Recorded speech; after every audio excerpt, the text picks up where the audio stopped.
Most people overthink dividend investing and never actually start. They watch videos, they read articles, they compare stocks for months, but by the end of it, they end up with nothing. But by the end of this video, you're gonna have a complete system, 3 stocks to choose from, and a clear plan, and your first dividend payment is gonna be on its way to your bank account. There's gonna be no theory, just pure action.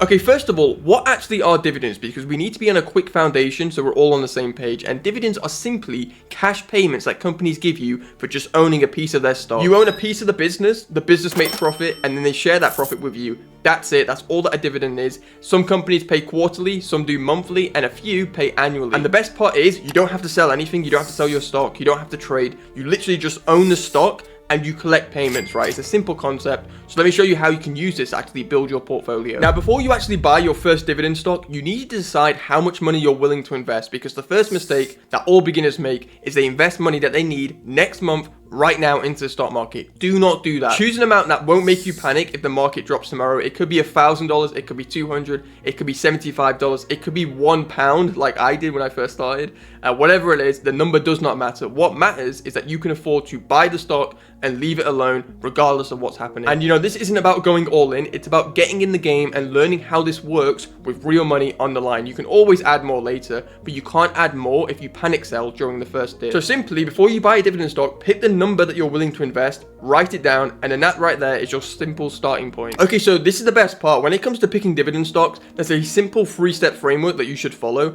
and it's very easy to do without overcomplicating it, because the reality is there's only 3 types of dividend stocks that you want to own, and these 3 types give you complete diversification without overwhelming you and without being too much to track. Okay, so here's the breakdown, and you're going to want to have 1 stock in each category. The first category is what I call a stable giant. Now, these are companies that have been around forever and they aren't going anywhere. So think of Coca-Cola, for example. Coca-Cola, I don't know, it's been around since the 1800s. It's not going around anywhere. I love Coke, you love Coke, do you know what I mean? Like, these companies aren't going to go anywhere. These are stable giants that pay dividends.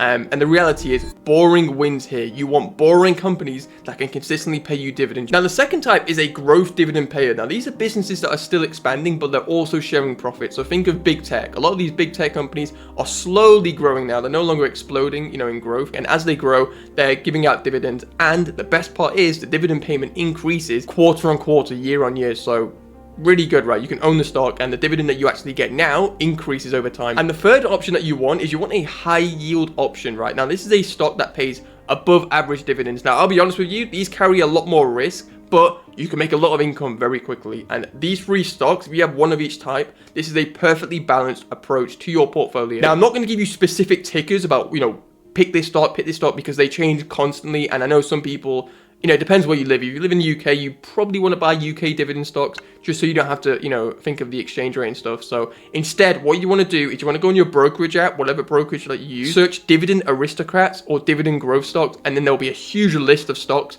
that fit this criteria. Research the company, read the company, check if they've ever cut dividends before, and then simply make your picks. Now, the next thing you want to do once you start buying your dividend stocks is you want to turn on automatic reinvestment, because a lot of beginners leave money on the table by not doing this. And when a dividend hits your account, don't let them sit idly in just cash. You can reinvest it automatically, because every brokerage that you use will have something called a DRIP. Now, this is a dividend reinvestment plan, and you can activate it for every single dividend stock that you hold. And what will happen is every dividend payment will automatically buy more shares of that stock, even fractional amounts. And then what this does is it creates a compounding effect. You get more shares that generate a bigger dividend, and bigger dividends allow you to buy more shares, and more shares buy, you know, pay you more dividends, and it's a massive snowball effect that compounds over time. But without DRIP, without dividend reinvestment, you know, your payments just sit there idly, and you know, with DRIP, they multiply massively over time. And this is one of the key crucial differences that make successful dividend investors and unsuccessful dividend investors, is you want to reinvest the dividends at least, you know, give the investment time to grow, and then who knows, right, 10 years or whatever, then you can start living off the dividends.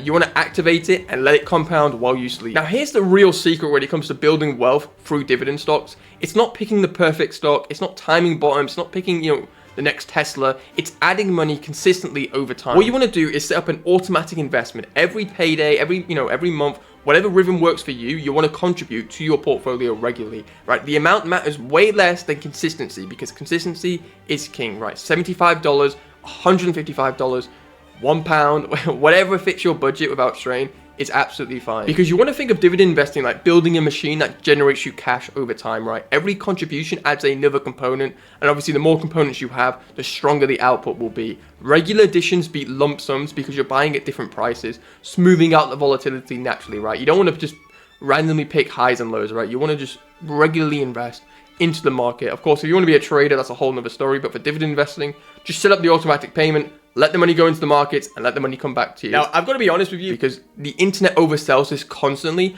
You're not going to retire off dividends in the first 12 months or replace your income, by summer, right? Early payments are going to be small. It's going to be a few dollars per quarter, and that's completely normal. Everybody starts off there. But here's what's going to develop over time when you stick to it. Your portfolio is going to expand from contributions, right? Share prices will appreciate, companies will raise their payouts, raise their dividends, and reinvestment will compound exponentially over time. 5 years out, those few dollars that you're making will easily become a few $100s, and then a decade later, potentially a few $1,000s. And dividend investment really is a marathon, not a sprint, but it generally works if you commit to the process and stick to it for the long term. Okay, so here's what you can do this week, right? If you haven't done this already, open a brokerage account. It can be with Fidelity, Schwab, Vanguard, any major platform that works in your country. Deposit deposit whatever you're comfortable investing, and then research and select your free stocks that you want to buy for dividends using the framework that I've laid out before, right? So obviously we've got the big stocks, we've got the ones that are growing their dividends, and we've got the higher risk, higher paying sort of dividend stocks, right? You want to pick your golden three and put them into your portfolio. And then make sure you activate dividend reinvestment for all positions, schedule automatic monthly contributions so you don't even think about it, it just leaves your account, and then close the app and live your life, right? The best thing you can do when it comes to dividend investing is just get out the markets, automate everything and get out, right? You can review it every quarter and rebalance it every year if necessary, but really nothing more than that is needed. Now, if you want to see more investing content like this, make sure you subscribe and leave a comment down below, and make sure you check out this video on screen now where I show you what you need to look for if you want to invest in 2026.